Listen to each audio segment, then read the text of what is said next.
नमस्कार। आज के एक अंग्रेजी अखबार में श्रीमती मेनका गांधी का एक लेख प्रकाशित हुआ है जिसका शीर्षक पुअर पीपल गेट बिटन बाय डॉग्स है। इस लेख में उन्होंने आवारा कुत्तों की समस्या के लिए आरडब्ल्यूए और एमसीडी को जिम्मेदार ठहराया है। सत्य यह है कि कुत्ते अक्सर गरीब तबके के लोगों को ही काटते हैं और चूंकि अधिकांश कुत्ता प्रेमी उच्च वर्ग से आते हैं, इसलिए यह समस्या उन्हें सीधे तौर पर प्रभावित नहीं करती है। यह एक सोचने का विषय है, क्या हमने कभी किसी मध्यम या गरीब वर्ग के व्यक्ति को कुत्तों के समर्थन में रैली निकालते देखा है? अक्सर इन रैलियों में केवल संपन्न वर्ग के लोग ही दिखाई देते हैं। एक और चिंता यह है कि कुछ एनजीओ और संगठन आवारा कुत्तों की दयनीय स्थिति की तस्वीरें दिखाकर पैसा बनाते हैं। जितनी बदतर कुत्तों की हालत दिखेगी, उतना ही अधिक दान मिलेगा। यह एक स्वार्थपूर्ण व्यवसाय बन गया है, जिसकी समानता विदेशों में भी देखी जा सकती है। 22 अगस्त को सुप्रीम कोर्ट के एक फैसले ने आवारा कुत्तों के अधिकारों और कल्याण को तो मजबूती दी, लेकिन साथ ही मनुष्यों की सुरक्षा को नजरअंदाज कर दिया गया है। यहाँ सवाल यह उठता है कि एक ऐसा समाधान निकाला जाए जिससे कुत्तों और इंसानों दोनों को राहत मिले। जीवन दोनों को ही एक बार मिलता है। कुत्ता प्रेमियों का यह तर्क भी निराधार है कि कुत्ता अपनी बात नहीं रख सकता है। फिर वही लोग अन्य निर्दोष प्राणियों जैसे मुर्गे या बकरे को बिना किसी संकोच के खा लेते हैं। क्या वे प्राणी अपनी बात रख सकते हैं? अगर भारत में एफएसएसएआई के नियमों और पीसीए एक्ट 1960 के तहत कुत्ते बिल्ली मारना अपराध नहीं होता, तो शायद अन्य देशों के लोगों की तरह उन्हें भी यहाँ खा रहे होते। मेरा उद्देश्य यह नहीं है कि लोग कुत्ते खाने लगे। मैं एक जीव प्रेमी हूँ और किसी भी जीव की हत्या के विरुद्ध में हूँ। कोई भी व्यक्ति सच्चा पशु प्रेमी नहीं कहला सकता अगर वह एक पशु की हत्या को सही ठहराता है और दूसरे की हत्या को अपराध मानता है। यह प्रेम नहीं, स्वार्थ है। इस समस्या का समाधान निकालने की जिम्मेदारी इंसान की ही है।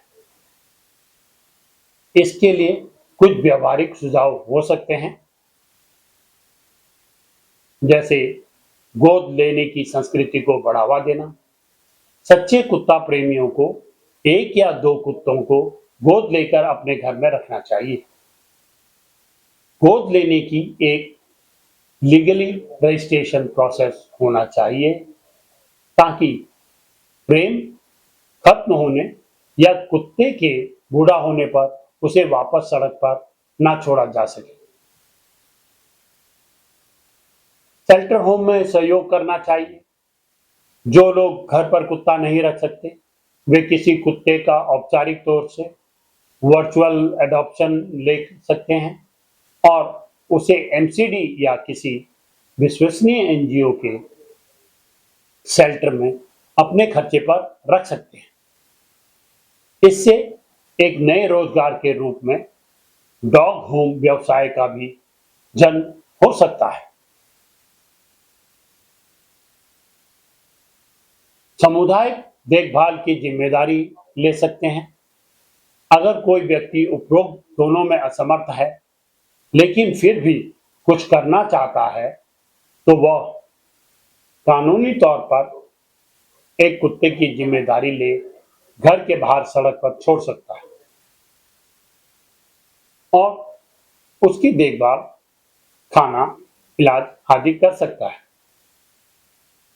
हालांकि अगर उस कुत्ते में किसी को कोई नुकसान होता है तो कानूनी जिम्मेदारी और हर्जाना उस व्यक्ति को ही भरना होगा। सिर्फ मुझे कुत्तों से प्यार है का नारा लगाने या घर का बासी खाना डाल देने भर को प्यार नहीं कहते। जिससे सच्चा प्यार होता है उसकी पूरी देखभाल भी की जाती है।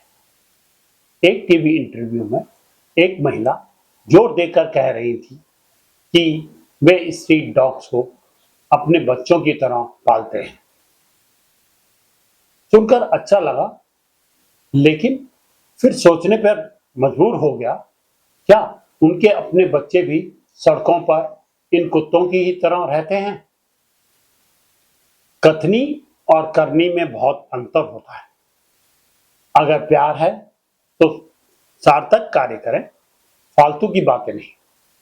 सरकार को चाहिए कि वह उन एनजीओ के साथ मिलकर काम करें जो वास्तव में पशु प्रेमी है और सिर्फ कुत्ता प्रेमी नहीं, ताकि अधिक शेल्टर होम बनाए जा सके।